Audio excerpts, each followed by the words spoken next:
귀하신 주여 날 붙드사 주께로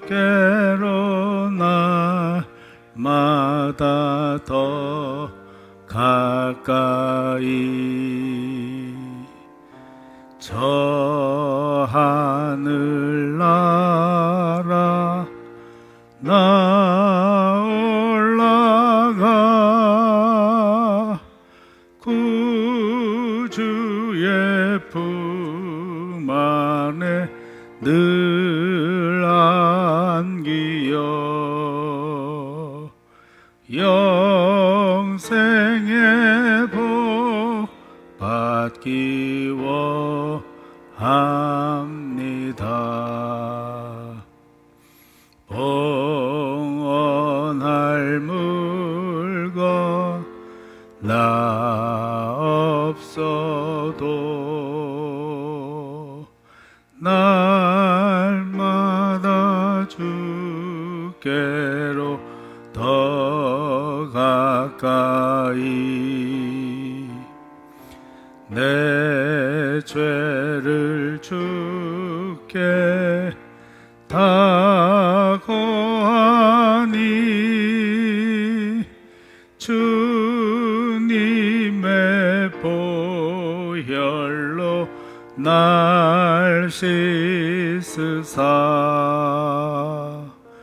눈보다 더 희게 하옵소서.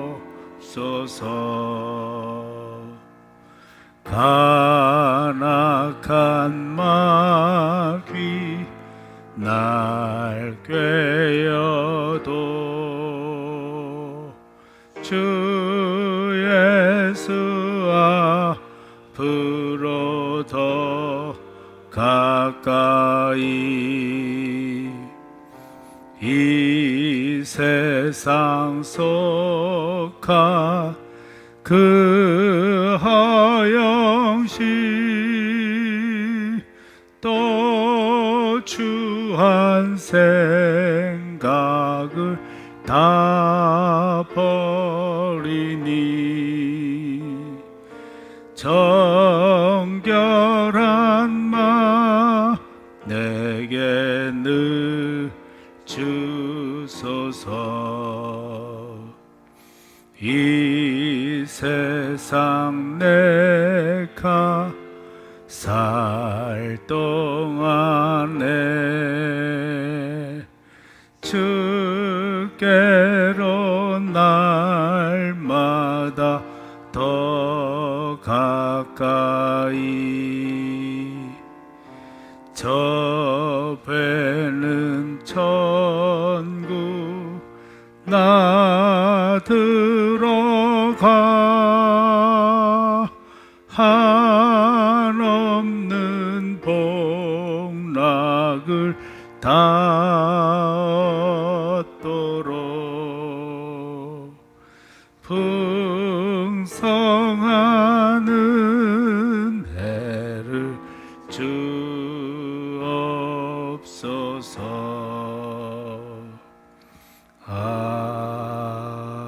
아멘.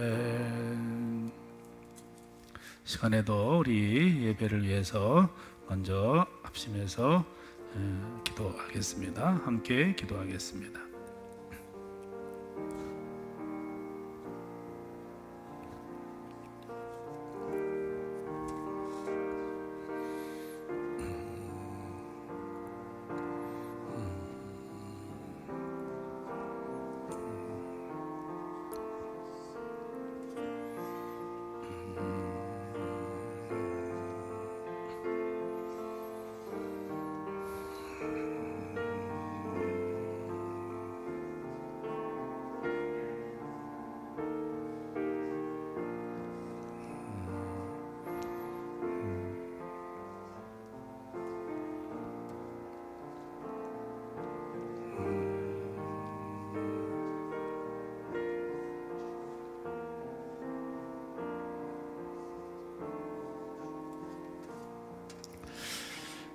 이 산에서도 말고 저 산에서도 말고 오직 예배할 때가 오나니 신령과 진정으로 예배하느니라고 말씀하신 주님, 우리가 어디에 또 어떤 상황에 처해 있든지 간에 신령과 진정으로 주님을 예배합니다.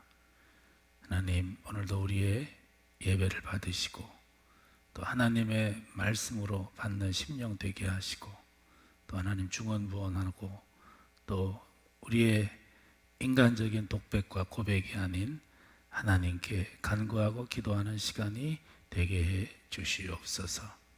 오늘도 각 처소에 흩어진 사랑하는 성도님들 가정과 그 심령과 또 모인 모든 무리 가운데 함께 하시기를 간절히 원하옵고 예수님의 이름으로 기도드립니다. 아멘. 신명기서 14장 말씀입니다.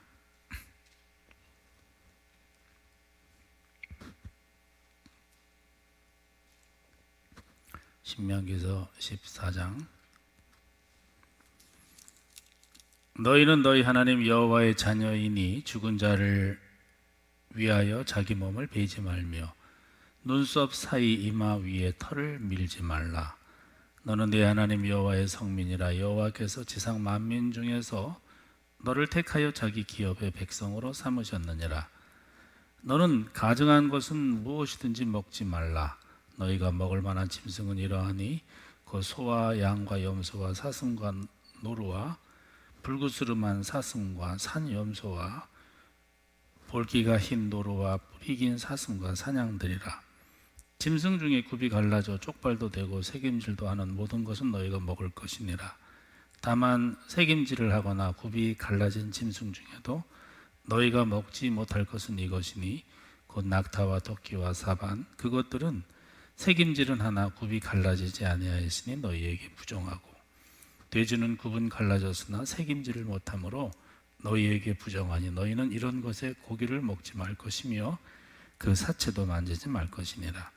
물에 있는 모든 것 중에서 이런 것은 너희가 먹을 것이니 지느러미와 비늘이 있는 모든 것은 너희가 먹을 것이요 지느러미와 비늘이 없는 모든 것은 너희가 먹지 말지니 이는 너희에게 부정함이니라. 정한 새는 모두 너희가 먹으려니와 이런 것은 먹지 못할지니 곧 독수리와 솔개와 물수리와 매와 새매와 매 종류와 까마귀 종류와 타조와 타우마스와 갈매기와 새매 종류와 올빼미와 부엉이와 흰 올빼미와 당아와 올응과 노자와 학과 황새 종류와 대승과 박쥐며 또 날기도 하고 기어다니기도 하는 것은 너희에게 부정하니 너희는 먹지 말 것이나 정한 새는 모두 너희가 먹을지니라.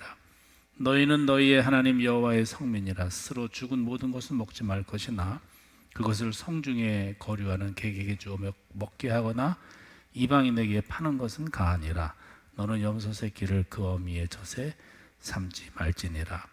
너는 마땅히 매년 토지소산의 11조를 드릴 것이며 내 하나님 여호와 앞 곧 여호와께서 그의 이름을 두시려고 택하신 곳에서 내 곡식과 포도주와 기름의 11조를 먹으며 또 내 소와 양의 처음 난 것을 먹고 내 하나님 여호와 경외하기를 항상 배울 것이니라. 그러나 내 하나님 여호와께서 자기의 이름을 두시려고 택하신 곳이 내게서 너무 멀고 행로가 어려워서 내 하나님 여호와께서 그 풍부히 주신 것을 가지고 갈 수 없거든 그것을 돈으로 바꾸어 그 돈을 싸가지고 내 하나님 여호와께서 택하신 곳으로 가서 내 마음에 원하는 모든 것을 그 돈으로 사되 소나 양이나 포도주나 독주 등 내 마음에 원하는 모든 것을 구하고 거기 내 하나님 여호와 앞에서 너와 내 권속이 함께 먹고 즐거워할 것이며 내 성읍에 거주하는 레위인은 너희 중에 분깃이나 기업이 없는 자이니 또한 저버리지 말지니라. 매 3년 끝에 그의 소산의 10분의 1을 다 내어 내 성읍에 저축하여 너희 중에 분깃이나 기업이 없는 레위인과 내 성중에 거류하는 객과 및 고아와 과부들이 와서 먹고 배부르게 하라. 그리하면 내 하나님 여호와께서 내 손으로 하는 범사에 내게 복을 주시리라. 아멘.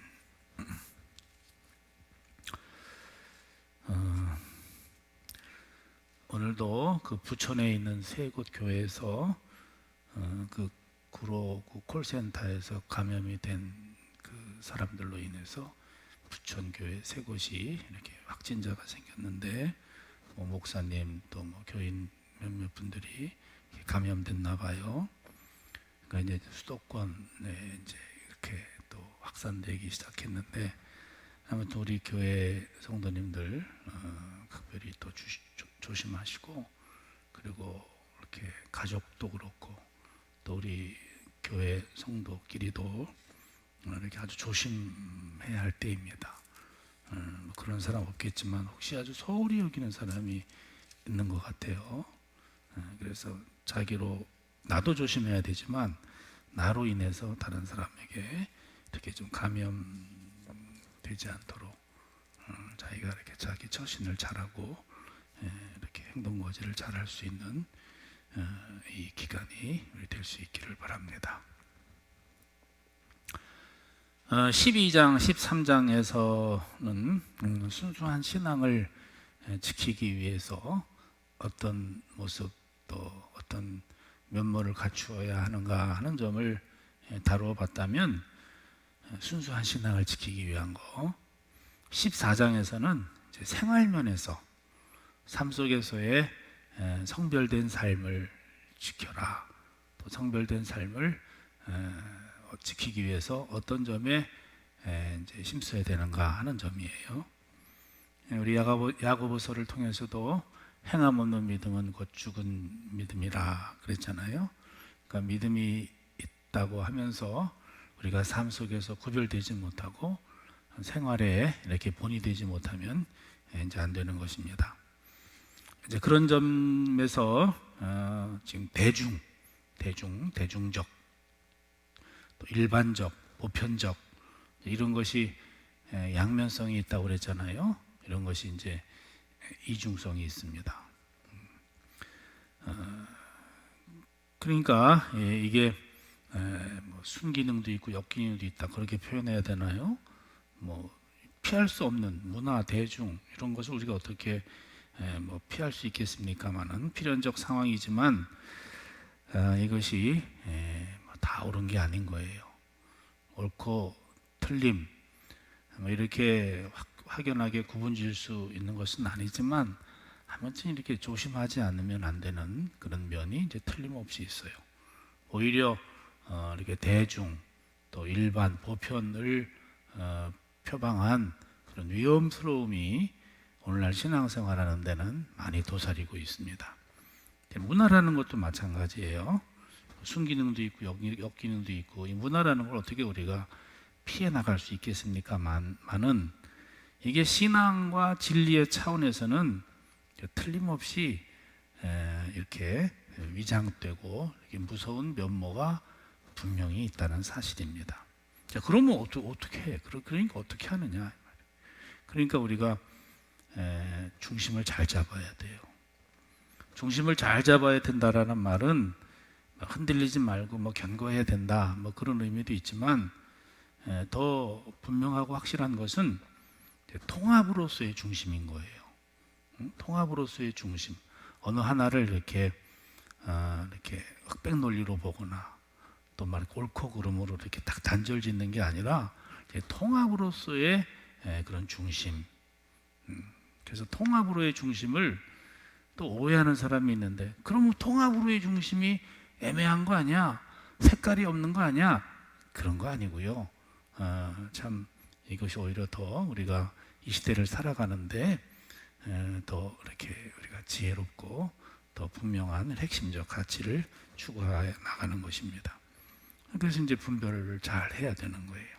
중심을 잘 잡고 통합으로서의 중심뿐만이 아니라 정말 우리가 말 그대로 이 시대는 분별을 잘 해야 하는 세태인 것입니다. 모든 면에서 대중 또 일반 보편적인 차원에서 그리고 문화적인 차원에서도 먼저 그래서 오늘 14장을 통해서 우리가 살펴볼 수 있는 첫 번째 대목은 이방인의 풍습, 이방인의 문화에 대해서 이방인의 풍습과 이방인의 문화에 대해서인데 뭐 이방인의 풍습, 이방인의 문화가 뭐 여러 가지 게 있겠죠. 여러 종류가 있겠죠. 근데 이제 우리가 여기서 성경을 중심으로 다뤄볼 수 있는 것은 장례 문화, 장례 문화.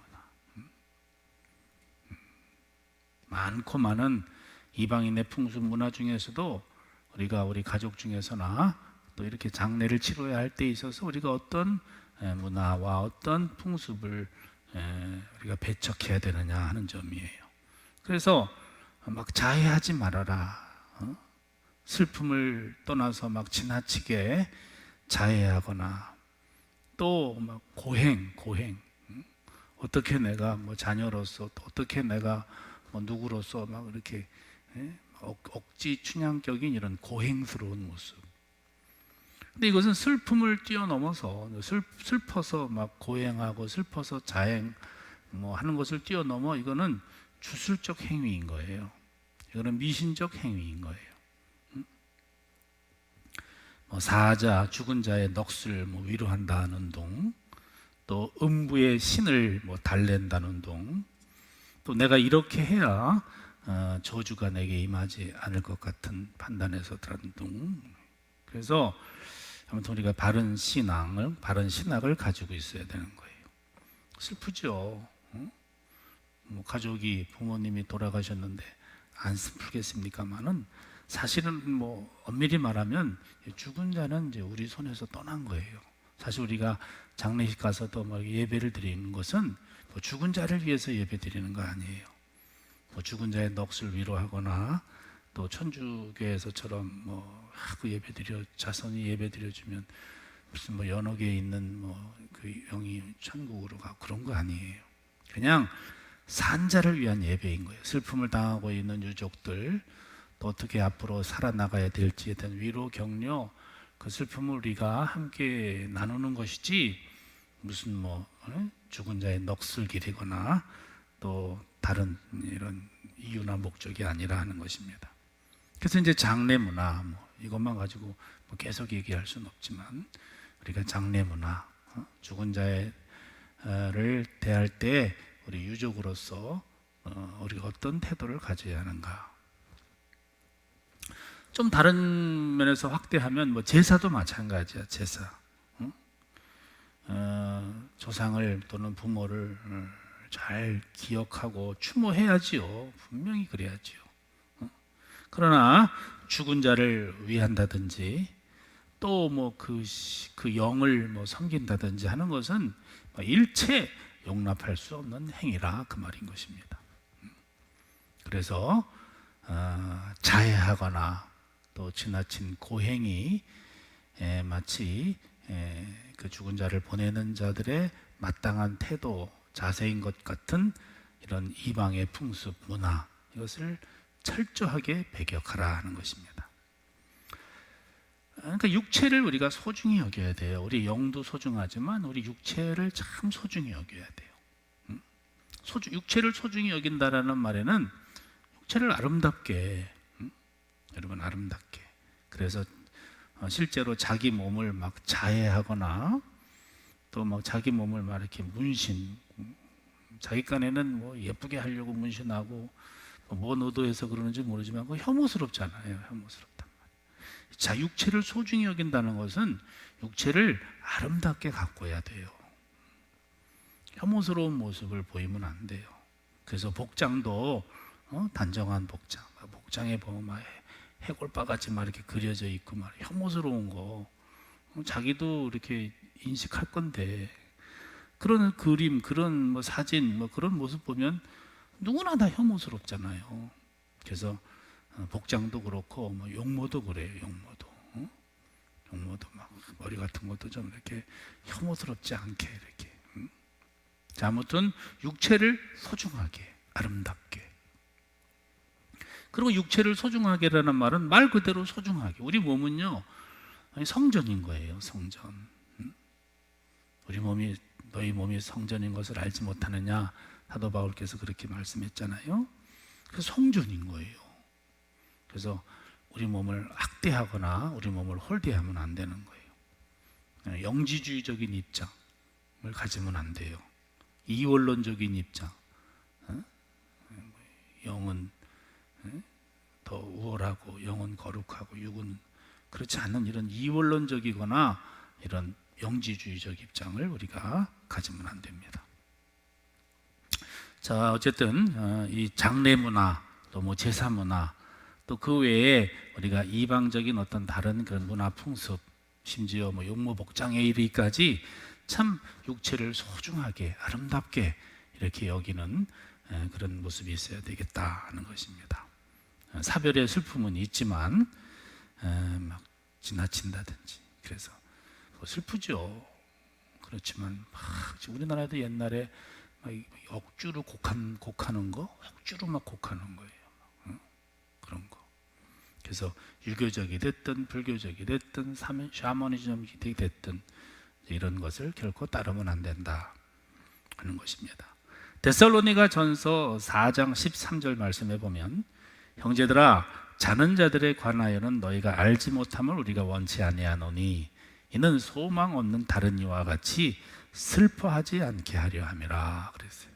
그래서 죽음이 뭔지 우리가 뭐 어떻게 다 완벽하게 알겠습니까마는 죽음이 뭔지 또 죽음 이후에 사후의 세계가 어떤지 하는 것을 알지 못함을 원치 않다. 그러니까 나는 너희가 알기를 원한다는 것이죠. 그래서 지금 바울도 죽는다, 죽었다 이렇게 표현하지 않고 자는 자들에 관하여 그래서 다른 이와 같이 슬퍼하지 않게 하려 함이라 하는 것입니다. 아무튼 오늘 우리가 첫 번째 살펴보는 이 생활 속에서의 우리의 신앙을 지키는 첫 번째 요소로서 이방인의 문화와 이방인의 풍습을 우리가 본받으면 안 된다 하는 거예요. 그렇다고 뭐 아까 제가 그랬죠. 이게 이중적이라고. 그러니까 통합적인 중심이 있어야 돼. 막 흑백 논리거나 또 이렇게 이원론적인 사상은 안 되고 이제 그런 차원에서 신앙적으로 우리가 잘 판단해서 철저하게 배격해야 된다 하는 것입니다. 두 번째 요소는 음식에 관한 거예요. 음식. 음식은 이거 너무 필수적인 거잖아요. 너무 실제적인 거예요.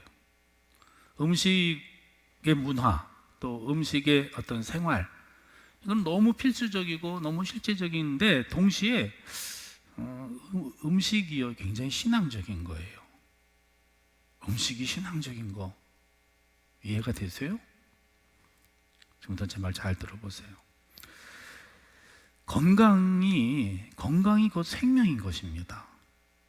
생명이라 그러면 뭐 영원한 생명도 있지만 우리가 육체적인 생명도 있는 거예요. 이 둘 중에 어느 하나를 이렇게 제외할 수 없어요. 그런데 이 생명이라는 것은 사실은 어디서부터 시작하냐면 건강에서부터 시작되는 거예요. 그래서 건강의 환경, 건강의 요소 이것은 하나님이 주신 축복임은 틀림없는 거예요. 그러니까 쉽게 말한다면 건강해야 우리가 무슨 사역의 열매도 있고 또 이 땅에 하나님의 나라를 이렇게 이루어가는 그런 과정도 있지. 자기 몸이 건강하지 못하고서야 무슨 사역의 열매가 있고 무슨 하나님의 나라를 이루어가는 삶을 살겠어요. 그냥 골골하면서 겨우 생명이나 부지하다가 그러다가 못 죽겠지. 그러니까 뭐 부득이 아픈 경우도 있지요. 그러나 이 건강이 참 이게 생명이고 건강은 어디서부터 시작되는 거예요? 음식에서부터 시작되는 거예요. 그래서 건강 이름은 사실은 우리가 하나님 나라의 삶을 이제 온전히 이룰 수 없잖아요. 그런 차원에서 음식은 이게 참 필수적이고 아주 그렇지만 동시에 이게 신앙적이라는 거예요. 음식을 통해서 건강한 거예요. 그래서 하나님께서도 오늘 우리를 이렇게 사람들을 규제하기 위해서 이거 먹어라 먹지 마 이런 차원이 아니라 뭘 규제하고 싶기 위해서가 아니라 이런 걸 통해서 건강해라는 거예요. 생명은 무엇부터 시작합니까? 선과 면은 뭐부터 시작해? 점에서부터 시작하듯이 건강해서 육신의 건강을 통해서 생명을 이루고 그 생명을 통해서 영원한 생명에까지 이르게 하라는 것이죠. 그러니까 그 반대로 말하면 하나님은 우리에게 생명을 주시고 생명을 원하신다면 마귀는 어떻게 되겠어? 죽음을 원하고 죽음으로 이끌어 가겠지요. 그래서 좀 이게 비약이야, 논리의 비약이 아니라 이게 음식이 굉장히 신앙적이라는 것을 여러분들이 파악하시고 이해하셔야 돼요. 이해됐어요? 그러니까 이제 예를 들면 담배, 술, 뭐 이 자체가 뭐 좀 비신앙적인 요소가 있지요. 왜 그래? 술 먹으면 술 먹으면 자꾸 탈선할 수 있잖아. 탈선의 요소가 되잖아요. 그러니까 이 술 자체가 비신앙적 요소예요. 또 담배도 뭐 어떤 사람이 그러더라고요. 제가 뭐 전적으로 동의는 안 되는데 그럴 수 있겠다. 이 담배도 이 연기가 이게 초혼적인 요소라는 거예요. 초혼적인 거. 이렇게 혼을 부른다는 거예요. 그래서 사람이 담배 피면 이렇게 뭔가 신앙적인 것도 이렇게 아무튼 그렇다는 거예요. 글쎄 뭐 어떨는지 모르겠어요.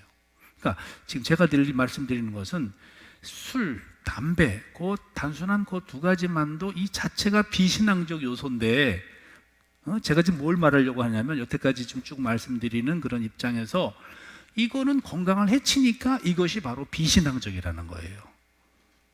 이해됐어요? 그러니까 비신앙적이고 비하나님적인 것은 마귀적이지 뭐야. 그러니까 술 먹고 막 담배 피고 그러면 자칫한 술 먹고 뭐 제대로 이렇게 탈선하지 않을 사람이 몇이나 있어. 그리고 담배는 초혼적, 그 연기 그 초혼적인 요소인데, 그러나 뭐 거기까지는 우리가 인정하지 않다 하더라도 그걸 통해서 건강을 해치면 어떻게 돼요? 생명이 단축되고, 그러면 그 자체가 하나님적이지 않다 그 말이에요. 그래서 그게 마귀적인 거예요. 그래서 중독되는 거 있잖아. 중독적인 거. 어떤 약물에 중독된다든지 또 어떤 요소에 중독되는 거. 잠도요. 그래서요. 이렇게 제때 일어나고 제때 자야 되는데 뭐 피치 못할 사정이 있으면 모를까. 이게 잠도 막 남 잘 때 일어나고 또 남 일어날 때 자고, 이것도 아무것도 아닌 게 아니에요. 지금 제가 말씀드리는 게 이게 바로 비신앙적인 거. 더 강력하게 더 과장해 더 이렇게 단적으로 말하면 이게 바로 마귀적이라는 거.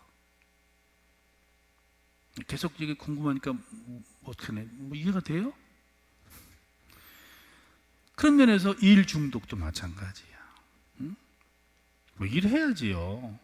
또 일이 뭐 갑자기 이렇게 몰아 칠 수도 있지요. 그런데 막 일 중독. 여기에 참 무서운 함정이 있다는 거예요. 그 일 중독 때문에 어떻게 돼?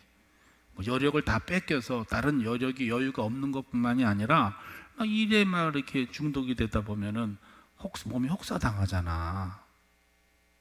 응? 그러면 그 자체가 이게 비신앙적이다 이 말이에요. 또 폭식하는 거, 과식하는 거, 이걸 그냥 이게 조금 이게 안 좋은 습관 정도가 아닌 거예요. 이게 지금 이게 지금 커뮤니케이션이 안 돼서 이게 지금 여러분들이 지금 제 논리를 이해하실는지 모르겠는데, 이게 폭식이 그냥 좀 나쁘다 이 정도가 아닌 거야. 이게 과식도 마찬가지고, 또 뭐 너무 예를 들어서 너무 기름진 음식을 먹는다든지, 또 뭐 내 몸에 이렇게 좋지 않은 음식을 막 이렇게 이 자체도 다 우리가 신앙적인 거라는 거예요. 음식이 이게 필수적인 거면서 동시에 신앙적인 거라는 거예요. 아무튼 여러분들이 좀 더 잘 깨달으셔서 우리가 왜 이렇게 막 뭐 어떤 나쁜 동영상, 나쁜 사진은 그만이나 안 보는데 음식은 절제하지 못하는 거, 이건 무서운 거예요. 이거요.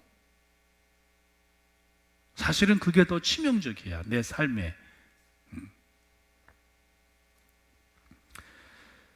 그래서 오늘 하나님께서 이렇게 뭐 먹어라 먹지 말라 하는 그런 그 종류들을 보면 이게 굉장히 이게 위생적인 거고요. 이게 굉장히 의학적인 거예요. 하나님께서 먹지 말라 하는 그런 종류들을 보면 주로 깨끗하지 못한 데에서 이렇게 사는 종류들입니다. 건강에 이게 이롭지 않는 거예요. 이런 것들 뭐 여러분들이 어느 정도 아실 거예요. 이게 다 이게 지금 과학적으로 다 증명이 되는 거예요. 다. 색임질을 하는 것도, 색임질 하는 게 대부분 다 초식동물이니까. 초식동물. 그래서 초식동물의 고기를 먹어야 우리 몸이 잘 이렇게 유익하다. 또 초식동물이 온순하다 이 말인 거예요. 그런 점에서 할랄 음식 있잖아요. 할랄 음식. 이 사람들이 그 성경에, 그 구약 성경은 이제 피째 먹지 말아라. 이제 그거를 지키려고 이제 피를 다 이제 빼는데, 그 피를 빼는 그 과정이 너무 잔인하다는 거잖아요. 그래서 짐승으로 하여금 안 그러겠어요? 굉장히 스트레스를 주는 거지. 그러니까 그 스트레스를 받은 그 고기를 먹는 것은 사실은 건강에 결코 유익하지 않는 거예요. 그러니까 지금 하나님께서 이 음식은 뭐 이런 고기, 이런 뭐 종류는 먹어라, 먹지 말라, 너무 이것을 우리가 문자적으로만 해석하는 것도 무리이겠습니다만은 어쨌든 하나님이 정하신 것은 다 의미가 있고 이유가 있다라는 거예요. 아무튼 음식 그 자체는 하나님이 우리를 축복하고 우리를 건강하게 하고 우리에게 육적인 생명을 더 연장시키려고 하는 그런 것인 것만큼은 틀림이 없다라는 것입니다. 또 음식에도 하나님이 이것을 먹어라, 먹지 말라 한 데는 하나님의 자애적인 사랑이 있어요. 아까 그 할랄 음식, 그것도 하나, 이게 얼마나 가축을 도살시키는데 그 잔인한 것이, 우리가 그런 고기를 먹어도 결코 유익되지 못하고 해로울 뿐만이 아니라 그 미물이고 그 짐승이지만 어떻게 그런 그 가축을 그렇게 무자비하게 잔인하게 이렇게 도살하느냐. 그런 차원에서 오늘 21절 말씀에도 보면 염소 새끼를 그 어미의 젖에 삼지 말아라. 당시에 이것도 뭐 주술적 의미가 있다고 그래요. 주술적 의미, 미신적인 거지. 뭐 실제 그런지 안 그런지 모르겠어. 이 새끼를, 염소 새끼 고기를 어미의 젖에 삶으면 그게 최고로 맛있다는 거예요. 진짜 맛있어서 그렇게 어미의 젖에 염소 새끼를 삶았는지, 아니면 이게 주술적 어떤 의미가 있어서 그런지, 이 자체도 생명의 존엄성을 무시하는 거잖아요. 그냥 어린 새끼를 삶는 것도 좀 뭐한데 그것을 어미의 젖으로 가지고 그걸 삶는다라는 것은 야만적 행위요, 미물에게까지 하나님의 사랑의 흔적이 나타나는 것입니다. 자, 그래서 이것은 먹어라, 먹지 말라라는 이 종류에는 우리가 지금 많이 이게 증명이 됐죠. 뭐 여러분, 제가 다 일일이 뭐 콜레스테롤이 많은 음식, 또 너무 위생적이지 않은 거, 뭐 다 이게 증명이 된 거예요, 사실은요. 그래서 굉장히 이것이 어떤 면에서 과학적이다. 하나님이 너무나 잘 아셔서 이것은 먹지 말아라 하는 차원이고, 또 하나는 거기에 하나님의 자애적인 사랑이 있다라는 거죠. 이런 방법으로는 먹지 말아라. 또 하나는요, 한번 들어보세요. 한번 들어보는데 한 번쯤 우리가 이런 내용도 뭐 들어봄직하는 거예요. 이게 영적인 해석도 있다라는 거예요. 많은 분들이. 그래서 저는 그냥 뭐 재밌기도 하고 그런가? 뭐 성경이라는 게 원래 또 그래요. 문자적으로만 성경을 해석하면 이게 하나님 말씀이 좀 제한될 수 있죠. 그래서 굽이 갈라진 것과 그렇지 않은 것, 굽이 갈라지지 않는 것과 굽이 갈라진 쪽발. 이게 굽이 갈라지지 않는 그 짐승들은 넘어지면 잘 일어나지 못한다는 거예요. 그리고 뭐 말 같은 거 이렇게 뛰어도 이렇게 좀 빨리는 달리는지 모르지만 굽이 갈라지지 않았기 때문에 껑충껑충 지는 거죠. 그러니까 이것을 굉장히 이제 영적으로 해석하는 거예요. 뭔가 이렇게 자기 앞치락을 잘 못하고 갈 길을 잘 이렇게 온전치 못하고 헤매는 거. 또 색임질도 마찬가지야. 색임질이 없는 거는 먹지 말아라. 부정하다. 그럼 정함과 부정함의 차이는 하나님의 말씀을 우리가 잘 색임질해서 먹어야 되는 거죠. 여러분, 실제로 그래요. 지금 우리가 예배 이렇게 드리지만 혹시 우리가 예배 드릴 때 뭐 저희 지금 예배 시간에 이렇게 성경 읽는 것만 가지고 여러분들이 이해하면 잘 이해 못할 수 있어요. 성경을 먼저 잘 읽고 또 이렇게 말씀 듣고 또는 뭐 말씀 듣고 성경을 다시 읽고 이렇게 되새김질을 하는 것이죠. 그래야 우리의 성품도 우리의 영성도 이렇게 온화하고 온순해지는 것입니다. 비늘이 있는 것과 비늘이 없는 것. 비늘은 물고기들이 비늘이 있는 것과 없는 것은 비늘은 그 조타의 역할을 하는 방향을 하는 거예요. 근데 이 비늘이 없는 것들은 뭐예요? 막 그냥 꾸불꾸불 가고 말이지. 그러니까 지느러미가 이게 조타의 역할을 하는 거죠. 배로 말하면 키의 역할을 하는 거예요. 또 비늘도 마찬가지. 비늘이 몸의 저항을 견디고 수압을 견디게 하는 거예요. 그래서 비늘이 있고 없고의 차이는 마치 이렇게 뭐 우리 사람으로 말하면 갑옷과 같은 것이지. 그래서 에베소서 6장에 보면 전신 갑주를 입는 것이죠. 그래서 이 험한 세대에 방어물을 뚫고 헤쳐나가는 어떤 무장하는 거. 그러니까 단순하게 음식에 이렇게 부정하다 정하다 이런 차원을 뛰어넘어서 오늘 이 시대의 참 정함과 부정함의 이런 기준도 우리가 영적으로 한번 생각해 볼 수 있습니다. 그러니까 뭐 문화 또는 뭐 더 작게는 우리가 의식주 뭐 또는 크고 작은 어떤 생활의 패턴, 이것은 그냥 우리가 그냥 그 자체로서가 아니라 세상 사람들은 거기 무슨 생각이 있겠어요? 그냥 뭐 의식주 입고 싶은 입고 자기 취향대로 하고 뭐 먹고 싶으면 먹고 거기에 무슨 부정과 정함이 있겠어요? 세상 사람이 무슨 먹고 입고 그러는데 자기 모양 내는데 거기 무슨 뭐 자기 하고 싶은 대로 자기 취향대로 하지만 우리는 이제 그게 아닌 거예요. 문화, 의식주, 생활 패턴 여기에는 반드시 우리의 과정도 하나님적이어야 되고 목적도 하나님이어야 되는 거예요. 왜 먹느냐? 응? 이것도 하나님적이어야 되는 거예요. 응? 우리가 잘 먹고 건강을 위해서 하나님의 영광을 드러내기 위해서 또 마찬가지야. 왜 입냐? 입는 것도 사실은 그 사람의 품격이요. 다른 사람의 눈살을 찌푸리지 않고.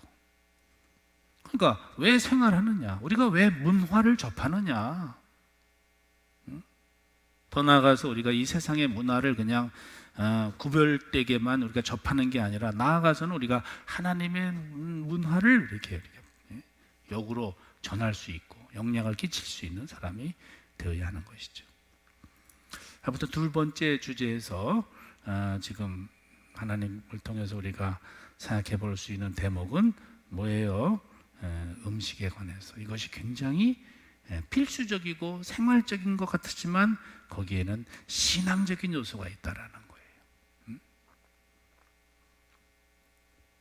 신앙적인. 그래서 앞으로 조금 우리가 왜 이렇게 뭐 구분해야 되잖아요. 내가 이거 뭐 가도 되나 안 가도 되나, 내가 이거 봐도 되나 안 봐도 되나, 내가 원튼 원치 않든 이렇게 봐서는 안 될 장면을 보면 우리가 뭐 회개도 하고 또는 이렇게 거부도 하고 이러잖아요. 근데 음식에 대해서는 그게 없으면 안 된다는 거죠.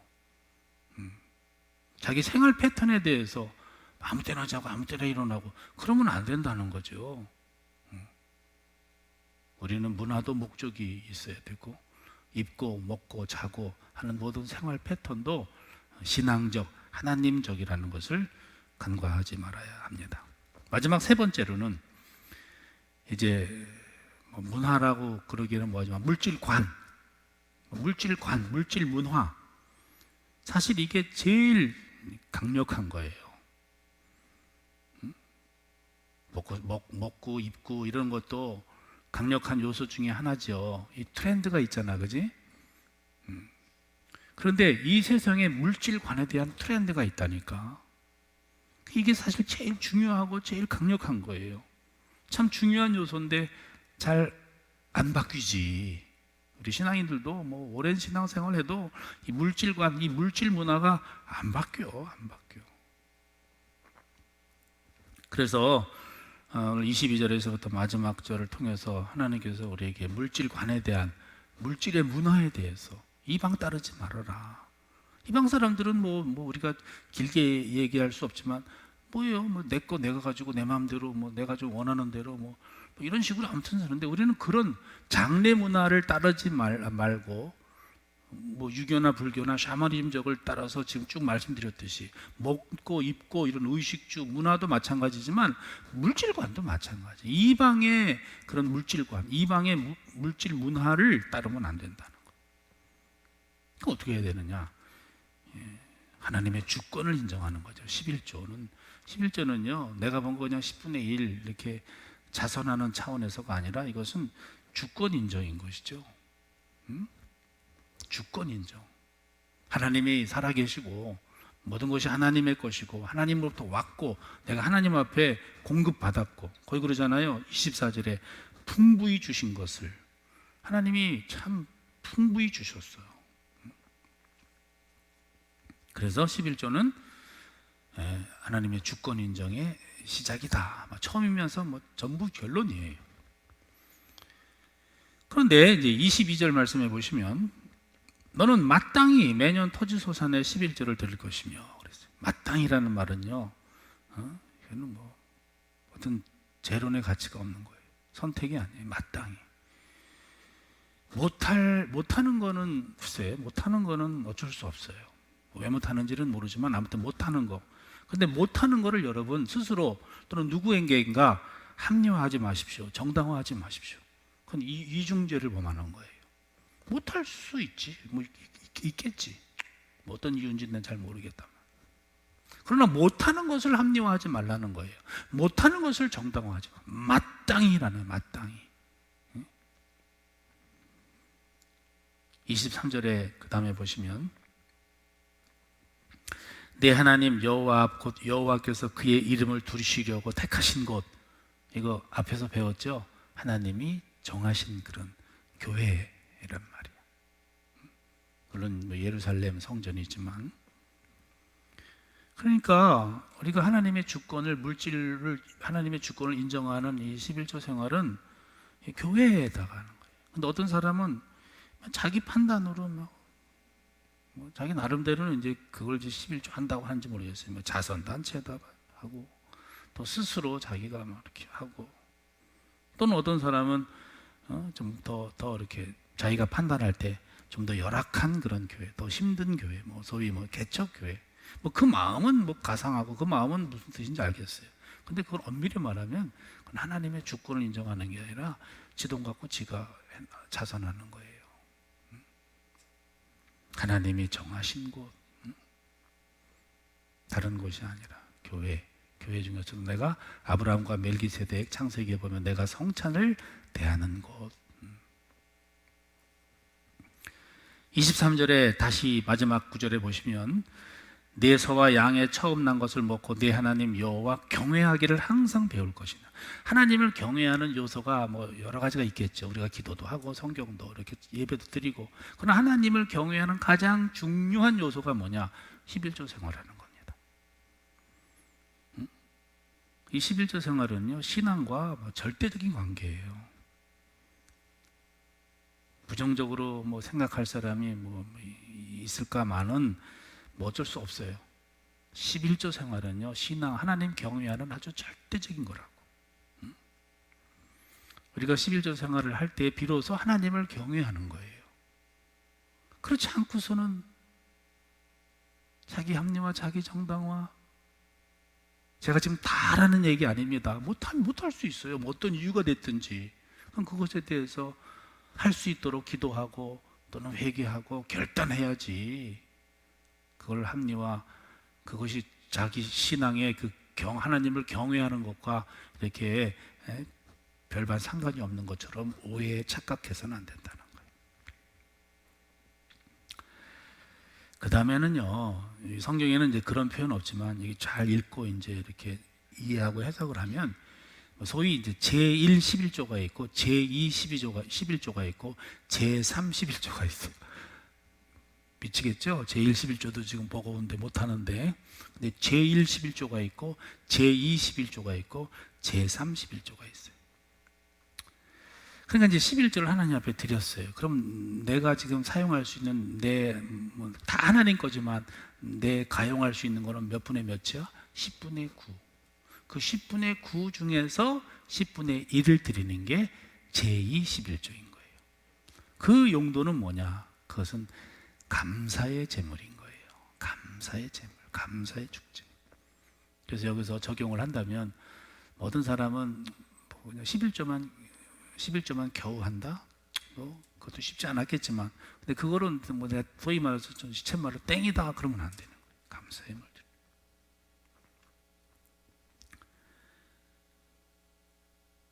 또 그런데 이제 제2 11조가 아니라 제3 11조가 있는 거예요. 근데 제2 11조와 제3 11조는 다른 것은 아니고, 그렇게 해서 계속 제 10분의 9 중에서 10분의 1을 또 드리는 제2 11조를 드리는데 3년째 될 때와 6년째 될 때에는 그것을 감사의 제물로 규정해서 드리는 것이 아니라, 그때는 구제 성격으로, 거기 성경에는 객과 또 고아와 과부를 위해서, 그때는 그냥 같은 제2 11조지만 3년째 될 때, 6년째 될 때 그 두 해에는 구제의 성격을 띤 소위 제3의 11조. 그러니까 여기서 우리가 알 수 있는 것은 뭐예요? 하나님의 주권을 인정하는 예물 11조, 또 하나님의 은혜에 감사하는 예물, 우리로 말하면 감사 예물, 또 이웃의 사랑을 함께, 이웃과 함께 사랑을 나누는 그런 구제, 또는 열방을 섬기는 선교, 이런 예물들. 아무튼 여러분 이거 그럴 사람 없겠지만 시험에 들지 마시고, 또 못한다고 부담 느끼지 마시고, 제발일랑 정당화는 하지 마세요. 합리화는 하지 마세요.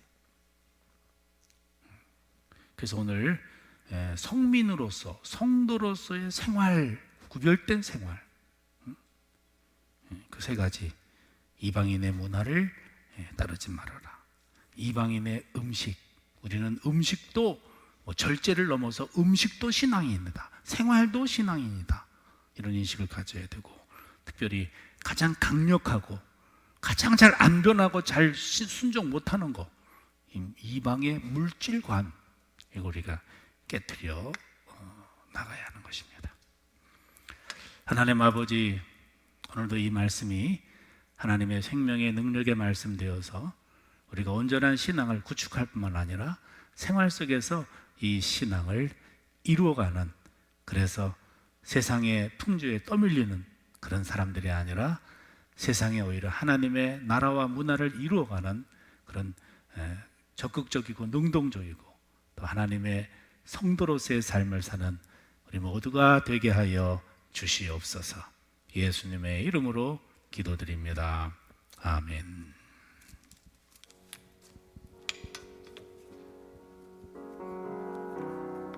함께 나 주님의 기쁨 되기 원하네 찬양하시도록 하겠습니다.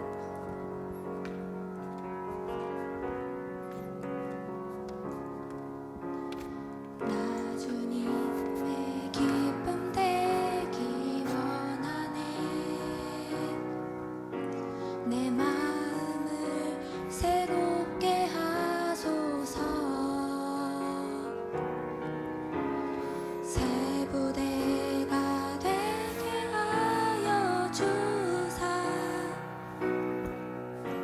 주님의 빛 비추게 하소서 겸손히 내 마음 드립니다. 겸손히 내 마음 드립니다. 나의 모든 것 받으소서 나의 맘 깨끗게 씻어 주사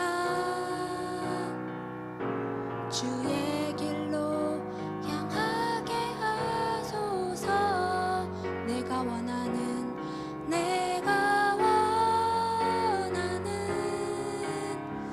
한 가지 주님의 기쁨이 되는 것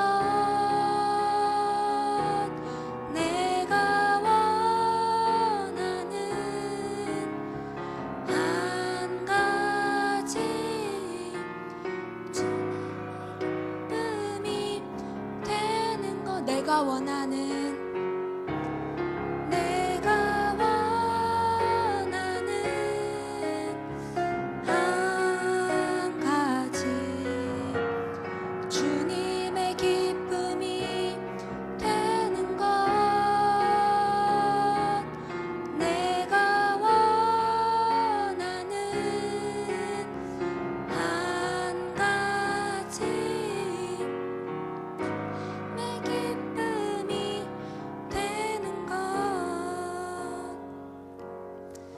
이 시간 먼저 하나님의 또 오늘 선포되어진 그 말씀을 붙잡고 기도하길 원합니다.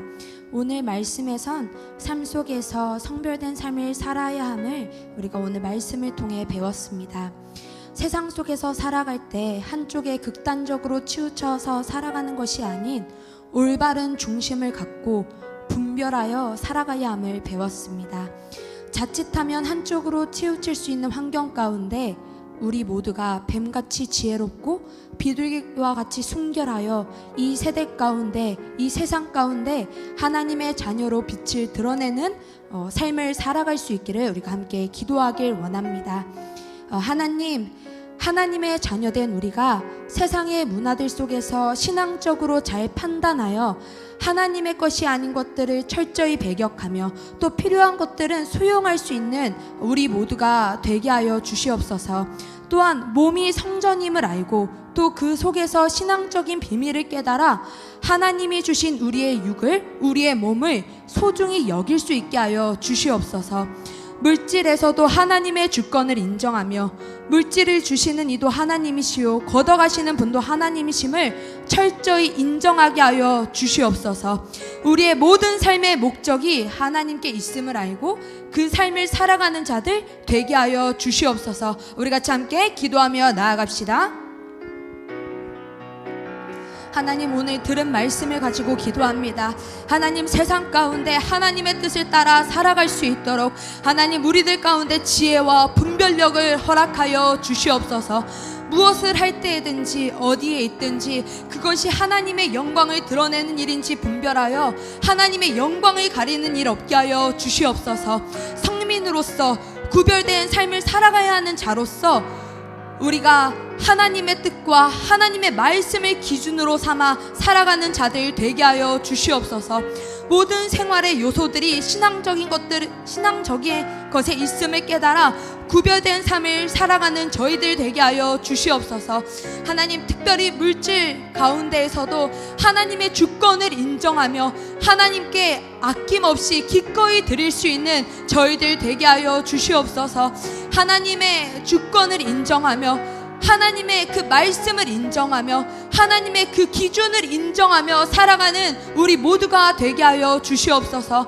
하나님, 이 세상 가운데 하나님의 선택받은 자녀로서 또 거룩한 삶을 살아가는 성민으로서 하나님, 우리가 마땅히 그 삶을 살아가는 자들이 되게 하여 주시옵소서.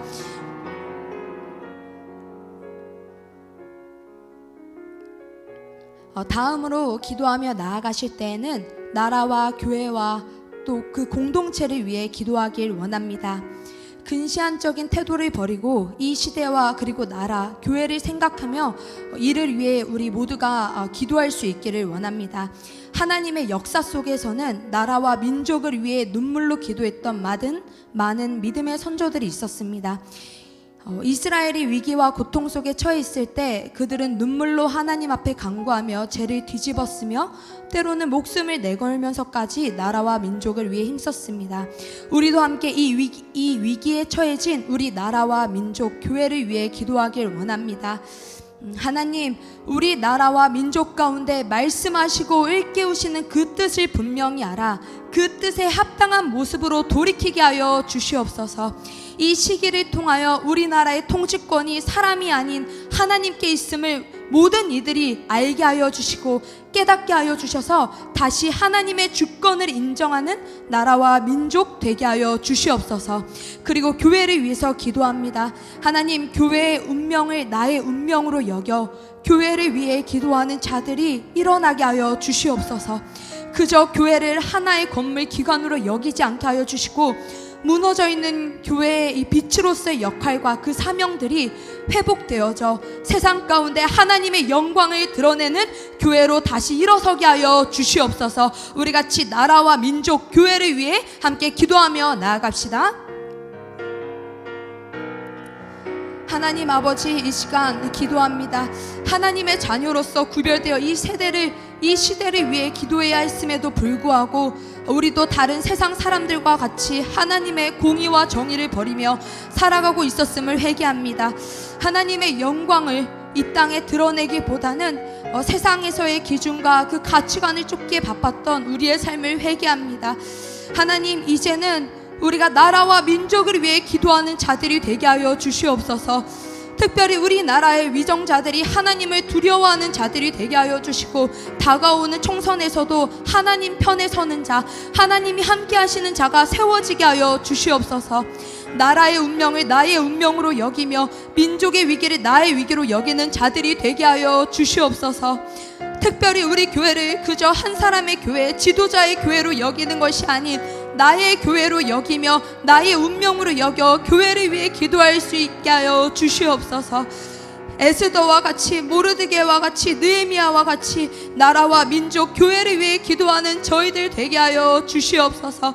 이 시대 우리 교회들에게 무엇을 말씀하시고자 하시는지 우리가 깨달아 알고 그 뜻에 합당한 교회들 될 수 있도록 하나님 은혜를 베풀어 주시고, 교회들을 또 우리들을 일깨워 주시옵소서.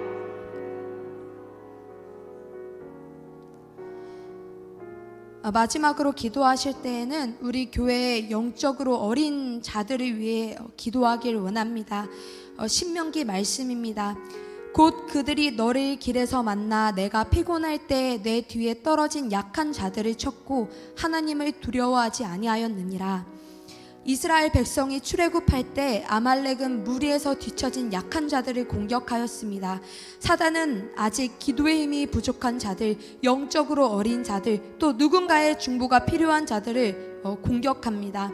우리가 이 시간 기도하실 때 우리 영적으로 어린 자들을 위해 함께 기도하길 원합니다. 하나님, 우리의 연약한 자들, 기도의 힘이 부족한 자들을 위해 중보합니다.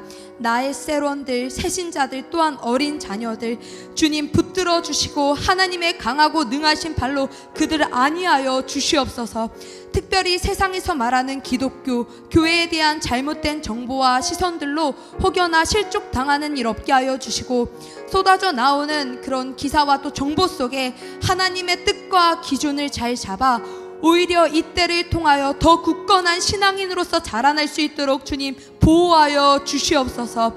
또한 실제적으로 코로나 질병으로부터 보호하여 주시고, 과도한 불안과 두려움에 떠는 것이 아니라 실제 하시고 함께 하시는 하나님을 바라보는 믿음을 가지고 이 시기를 지혜롭게 잘 이겨낼 수 있도록 하나님 함께하여 주시옵소서. 우리 같이 함께 마지막으로 기도하며 나아갑시다.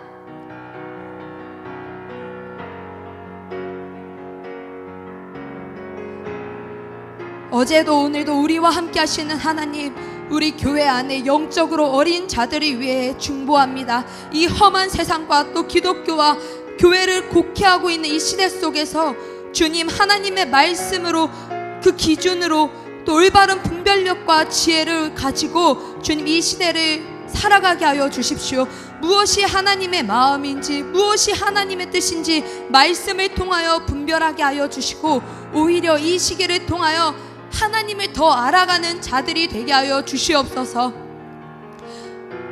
하나님, 또한 코로나 바이러스로부터 주님 한 사람도 질병으로 어려움 겪지 않도록 지켜 보호하여 주시고, 늘 하나님께서 함께하여 주사 질병뿐만 아니라 여러 공격으로부터 보호하여 주시옵소서. 현실만을 보는 것이 아닌 하나님의 넓고 크신 그 뜻을 알게 하여 주시고, 그 뜻을 알아 하나님의 통치가 이 땅 가운데 이루어지는 것을 보는 시간, 느끼는 시간이 되게 하여 주시옵소서.